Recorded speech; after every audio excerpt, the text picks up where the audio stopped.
வணக்கம், நான் தான் Shabdeena. Welcome back to Shabdeena's kitchen. நம்ம சேனலுக்கு சூப்பராக இந்த ஷேஷ்வான் நூடுல்ஸ் எப்படி பண்ணுறது பார்க்க போகிறோம். எல்லோருக்கும் ரொம்ப பிடிச்ச ப்ரிப்பரேஷன் இந்த ஷேஷ்வான் நூடுல்ஸ். இந்த நூடுல்ஸ் பார்த்தீங்கன்னா ஒன்று வந்து அக்கா நூடுல்ஸ், அதாவது வெஜிடபிள்ஸ் நூடுல்ஸ் சொல்லுவாங்க. இன்னும் வந்து ஷேஷ்வான் நூடுல்ஸ். நம்ம இந்தியாவில் எல்லாருக்கும் ரொம்ப பிடிச்ச ப்ரிப்பரேஷன் இந்த மெத்தட். இந்த வெஜிடபிள் நூடுல்ஸ் வந்து ஸ்பைசி இருக்காது, ஜஸ்ட் வெஜிடபிள்ஸ் போட்டு டாஸ் பண்ணுவாங்க. இந்த ஷேஷ்வான் நூடுல்ஸ் இந்த ஷேஷ்வான் சில்லி சாஸ்லாம் போட்டு டாஸ் பண்ணுறதுனால எல்லாருக்கும் ரொம்ப பிடிச்ச ப்ரிப்பரேஷன். அது மட்டும் இல்லை, இந்த சைனீஸ் ப்ரிப்பரேஷன் வீட்டில் பண்ணும்போது சைனீஸ் அந்த பர்னர் வச்சு குக் பண்ணால் உங்களுக்கு வந்து நல்லா வரும்னு சொல்லி சொல்கிறாங்களே, அது எதுக்காக கேட்டிங்கன்னா உங்களுக்கு வந்து அந்த ஹை ஃப்ளேமில் அந்த வெஜிடபிள்ஸை வச்சு நீங்கள் டாஸ் பண்ணும்போது உங்களுக்கு நல்லா க்ரன்ச்சியாக நல்லா அந்த வெஜிடபிள்ஸ் நல்லா வரும். இதே லோ ஃப்ளேமில் என்ன ஆகுதுன்னா அந்த டைம் குக் பண்ணுற டைமும் அதிகரிக்கும், அதே டைமில் வந்து அந்த வெஜிடபிள்ஸ் வந்து குக் பண்ண நல்லா சாகி ஆகிடும். அதனால தான் ஹை ஃப்ளேம் வச்சு குக் பண்ணணும்னு சொல்லி சொல்கிறாங்க. இதுதான் வித்தியாசம் சைனீஸ் ப்ரிப்பரேஷன் பண்ணும்போது. ஸோ நீங்கள் வீட்டில் என்னன்னு சொல்லி கவலைப்பட வேண்டியதில்லை. முடிஞ்ச வரைக்கும் வந்து நல்லா நீங்கள் வீட்டில் வச்சுருக்க அந்த பேனை நல்லா சூடு பண்ணிவிட்டு அதுக்கப்புறம் டாஸ் பண்ணி இன்றைக்கி வந்து சூப்பரான ஸ்டைலில் ஷேஷ்வான் நூடுல்ஸ் எப்படி பண்ணுறது பார்க்க போகிறோம். இப்போ இந்த டிஷ்க்கு தேவையான பொருட்கள் பார்த்தலாமா? ஷேஷ்வான் நூடுல்ஸ் தேவையான பொருட்கள்: நூடுல்ஸ் ஒரு பாக்கெட், அதாவது 200 கிராம், எண்ணெய் 2 டேபிள் ஸ்பூன், நறுக்கிய பூண்டு 1 டேபிள் ஸ்பூன், நறுக்கிய இஞ்சி 3/4 டீஸ்பூன், நறுக்கிய பச்சை மிளகாய் 3/4 teaspoon, bell peppers 1 cup, cabbage 100 gram, carrot 1, beans 5-8 number, chilli sauce 2 table spoon, tomato ketchup 1 table spoon, soya sauce 1 teaspoon, காஞ்ச மிளகாய் 3, வினிகர் 1/4 டீஸ்பூன், ஒயிட் பெப்பர் சிறிதளவு, சால்ட் தேவையான அளவு, வெங்காயம் 1. இதாங்க இந்த ப்ரிப்பரேஷன் தேவையான பொருட்கள். இப்போ இந்த டிஷ்க்கு தேவையான பொருட்கள் பார்த்துருப்பீங்க. ஃபர்ஸ்ட் நம்ம என்ன பண்ண போனால் ஒரு கடாய் தண்ணி வச்சுருக்கேன். இந்த தண்ணி நல்லா பாயில் ஆகட்டும். அது எதுக்காக கேட்டு வச்சுருக்கீங்க பார்த்தீங்கன்னா, இங்கே நம்மக்கிட்ட இருக்க இந்த நூடுல்ஸ் பாயில் பண்ணுறோம். இந்த பாயில் பண்ணுற டைமிங் என்ன கேட்டினா, இந்த நூடுல்ஸ் பாயில் பண்ணுறதுக்கு வந்து கரெக்டாக ஒரு 8 நிமிஷம் வச்சா போதும். சில நூடுல்ஸ் வந்து 8 to 10 மினிட்ஸ் ஆகும். இந்த மாதிரி ரைஸ் நூடுல்ஸ் பாயில் பண்ணுறதுக்கு கரெக்டாக 8 நிமிஷம் வச்சா போதும். சரிங்களா? இப்போ கொஞ்சம் லைட்டு சால்ட் ஆட் பண்ணுறேன். அதுக்கு பிறகு எண்ணெய் கொஞ்சம் ஆட் பண்ணுறோம். இந்த எண்ணெய் எதுக்காக ஆட் பண்ணுறேன்னு கேட்டிங்கன்னா, உங்களுக்கு வந்து அந்த நூடுல்ஸ் வந்து பாயில் பண்ணி வர டைமில் வந்து ஒட்டாமல் வரதுக்காக மட்டும்தான் ஆட் பண்ணுறோம். இந்த எண்ணெய் இப்போ ஆட் பண்ணியிருக்கோம். அதே மாதிரி நீங்கள் பாயில் பண்ணி முடித்த பிறகு வந்து ஆற வைப்பீங்க பார்த்தீங்களா, கொஞ்சம் லைட்டாக சூடாக ஆறணும். அதுக்கு பிறகு தான் இந்த ப்ரிப்பரேஷன் ஸ்டார்ட் பண்ணோம். அந்த டைம்லேயும் வந்து நம்ம வந்து லைட்டாக ஆயில் ஆட் பண்ணி நல்லா மிக்ஸ் பண்ணி சூடு ஆறின பிறகு தான் வந்து டாஸ் பண்ணணும். அப்படி நீங்கள் சூடு ஆறாமல் அப்படியே எடுத்து டாஸ் பண்ணினா என்ன ஆகிட்டீங்கன்னா, உங்களுக்கு வந்து கண்டிப்பாக வந்து நூடுல்ஸ் வந்து நீட்டாக வராது, உடைய ஆரம்பிக்கும். ஸோ இதனால தான் தெளிவாக உங்களுக்கு வந்து எப்படி பாயில் பண்ணுறது, டைமிங்லேருந்து எந்த இடத்துல ஆயில் யூஸ் பண்ணணும், அதுக்கப்புறம் திருப்பி குக் பண்ணி முடித்த பிறகு எப்படி ஆயில் யூஸ் பண்ணணும் சொல்ல போகிறேன். இப்போது நூடுல்ஸ் பாயில் பண்ணும்போது நம்ம வீட்டில் இருக்க ஃபோர்க் வச்சு ஜஸ்ட் லைட்டாக அப்படி டர்ன் பண்ணி அப்படி திருப்பி விடுங்க. ஆக்சுவலாக வந்து அந்த நூடுல்ஸ் ஸ்டிக் இருக்கும், நம்ம வீட்டில் நூடுல்ஸ் ஸ்டிக்லாம் இருக்காது. அதனால் வந்து ரெகுலராக யூஸ் பண்ணுற இந்த ஃபோர்க் வச்சு ஜஸ்ட் லைட்டாக, ரொம்ப நேரம் பண்ண வேண்டாம், ஒரு 2 நிமிஷத்துக்கு, அதுக்கப்புறம் ஒரு 5 நிமிஷம் கழிச்சு நீங்கள் அப்படி லைட்டாக இப்படி எடுத்து விட்டிங்கன்னா உங்களுக்கு கரெக்டாக நூடுல்ஸ் கரெக்டாக பாயில் ஆகும். சரிங்களா? இப்போ ஆல்மோஸ்ட் நூடுல்ஸ் ரெடி ஆகிடுச்சு. இப்போ வந்து ஸ்ட்ரெயின் பண்ண போகிறேன். இப்போது அடுப்பு ஆஃப் பண்ணிட்டோம். அடுப்பு ஆஃப் பண்ணிட்டு அந்த நூடுல்ஸை அப்படியே ஸ்ட்ரெயின் பண்ணி எடுத்துருங்க. நல்லா தண்ணி வடிகட்டிட்டு இந்த மாதிரி நல்லா எடுத்துருங்க. இந்த மாதிரி தண்ணி நல்லா வடிகட்டிக்கணும். எடுத்த பிறகு நம்ம என்ன பண்ணால் இந்த ஃபோர்க்கில் நூடுல்ஸ் அப்படியே எடுத்து ப்ளேஸ் பண்ணுறோம். இதுக்கு பிறகு இந்த நூடுல்ஸ் மேலே நம்மக்கிட்ட இருக்க இந்த ஆயில் இருக்குது பார்த்தீங்கன்னா, அந்த ஆயிலை ப்ளேஸ் பண்ணுங்கள். இப்போ நூடுல்ஸ் ஆயில் போட்டிருக்கல, அதுக்கப்புறம் நம்மக்கிட்ட இருக்க அந்த ஃபோர்க்கை வச்சு ஜஸ்ட் லைட்டாக இப்படி எடுத்து நீங்கள் விடணும். நீங்கள் அப்படி போட்ட உடனே மொத்தமாக அப்படியே இருந்தாலும் அந்த ஸ்டீம் ஆக என்ன ஆகுன்னா, இந்த இடத்துல வந்து அந்த நூடுல்ஸ் வந்து இது மாதிரி நீட்டாக வராது. முக்கியமாக இந்த நூடுல்ஸ் பாயில் பண்ணுறது பக்கம் ரொம்ப இம்பார்ட்டன்ட். நார்மலாக வந்து லோக்கல் மார்க்கெட்டில் கிடைக்கிற நூடுல்ஸ் வந்து கரெக்டாக ஒரு 8 நிமிஷம் தான் போதும். இதே வந்து நல்லா ஃப்ளாட்டாக தின்னாக இருக்க தூள் நூடுல்ஸ் பார்த்திங்கன்னா ஒரு 4 to 6 மினிட்ஸ், கொஞ்சம் ஃப்ளாட்டாக இருக்க நூடுல்ஸ் வந்து ஒரு 10 நிமிஷம் விட்டால் கரெக்டாக இருக்கும். இப்போது ரெடி ஆகிடுச்சு. இந்த நூடுல்ஸ் பாயில் பண்ணி முடிச்ச பிறகு எங்கள் வீட்டில் அதிகமாக இருக்குது, இது எப்படி வீட்டில் ஸ்டோர் பண்ணலாமா அப்படி கேட்டிங்கன்னா, கண்டிப்பாக ஸ்டோர் பண்ணலாம்.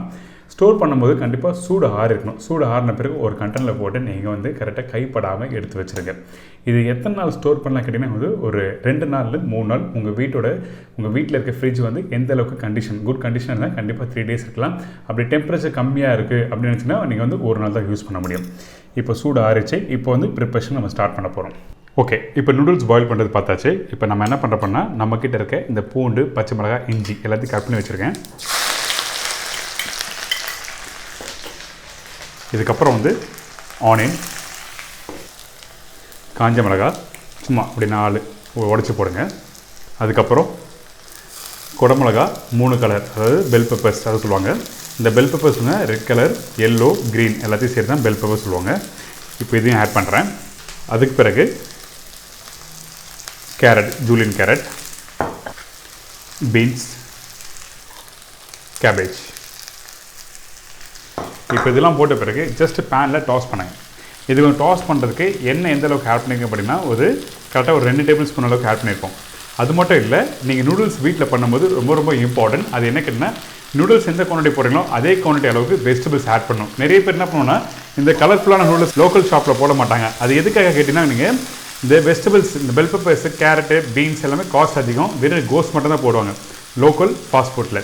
ஸோ அதனால் இந்த மாதிரி கலர்ஃபுல்லான வெஜிடபிள்ஸ்லாம் போட்டு எந்த அளவுக்கு குவான்டிட்டி போடுறீங்களோ அதே அளவுக்கு நூடுல்ஸ் ஆட் பண்ணணும். இப்போது ஹை ஃப்ளேமில் வச்சுருக்கேன். இந்த வெஜிடபிள்ஸ் எல்லாத்தையும் போட்டு நம்ம டாஸ் பண்ணுறோம். இங்கே பாருங்கள், இந்த வெஜிடபிள்ஸ் எல்லாமே நல்லா கரெக்டாக க்ரன்ச்சியாக இருக்குது.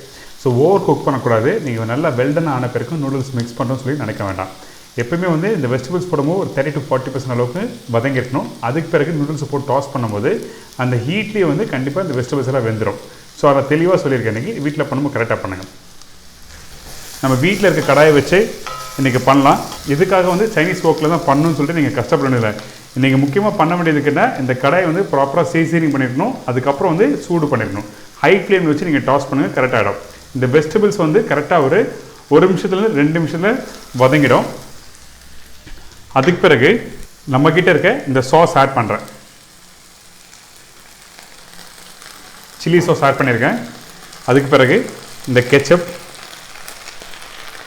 சோயா சாஸ், சால்ட் தேவையான அளவுக்கு, ஒயிட் பெப்பர், வினிகர் இதெல்லாம் போட்ட பிறகு ஜஸ்ட் பேனில் அந்த வெஜிடபிள்ஸை அப்படி நல்லா மிக்ஸ் பண்ணிவிட்டு, அதுக்கு பிறகு நம்ம பாயில் பண்ணி வச்சுருக்க இந்த நூடுல்ஸை இதில் ப்ளேஸ் பண்ணுறேன். நூடுல்ஸ் போட்ட பிறகு உங்கள் வீட்டில் நீங்கள் இந்த மாதிரி டாஸ் பண்ணுறது கஷ்டமாக அந்த டைமில் இந்த மாதிரி ஃபோர்க் எடுத்துங்க. இந்த ஃபோர்க் எடுத்து ஜஸ்ட் லைட்டாக மிக்ஸ் பண்ணணும். அதே டைமில் அடுப்பு ஹை ஃப்ளேமில் இருக்கணும். சரிங்களா? இந்த மாதிரி மிக்ஸ் பண்ணி எடுத்து சர்வ் பண்ணினா இந்த ஷேஷ்வான் நூடுல்ஸ் ரெடி. பார்த்தீங்களா, அந்த நூடுல்ஸ் அப்படியே உடையாமல் நீட்டாக இருக்குது. ஸோ இன்றைக்கி ஒரு சூப்பரான ஸ்டேஜ் சொல்லி கொடுத்துருக்கேன். இப்போ இந்த ப்ரிப்பரேஷன் எப்படி இருக்குன்னு டேஸ்ட் பண்ணி பார்த்து உங்களுக்கு சொல்கிறேன். எனக்கு இந்த ஷேஷ்வான் நூடுல்ஸ் எப்படி பண்ணுறது எல்லாருக்கும் ஈஸியாக செஞ்சுருக்கல. கண்டிப்பாக வீட்டில் ட்ரை பண்ணி பாருங்கள்.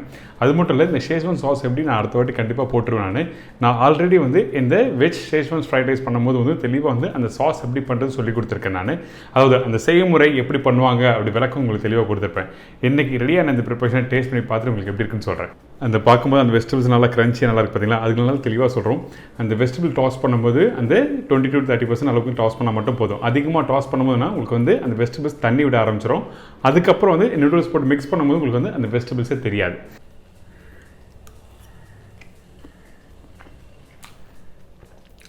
சூப்பராக இருக்குது. நான் சொன்ன மாதிரி அந்த ஷேஷ்வான் நூடுல்ஸ் ஸ்பைஸியாக இருக்குது. அதே டைமில் அந்த வெஜிடபிள்ஸ் இருக்குது பார்த்தீங்களா, நல்லா க்ரன்ச்சியாக சூப்பராக வந்திருக்கு. நான் திருப்பி ரிப்பீட் பண்ணுற விஷயம் என்னன்னா, அந்த வெஜிடபிள்ஸ் டாஸ் பண்ணும்போது கரெக்டாக ஹை ஃப்ளேம் வச்சு கரெக்டாக குக் பண்ணிடணும். ஓவர் குக் பண்ணினா கண்டிப்பாக தண்ணி விட்டுரும். ஸோ இது நீங்கள் வீட்டில் கவனத்தில் வச்சு நீங்கள் பண்ணினா உங்களுக்கு கரெக்டாக சூப்பரான ஒரு ஷேஷ்வான் ஃப்ரைட் ரைஸ். இதேமாதிரி நாளைக்கு இன்னும் ஒரு சுவையான சூப்பரான டிஷ்ஷஸ் சந்திக்கிறேன். நன்றி, வணக்கம், see you, bye bye, take care.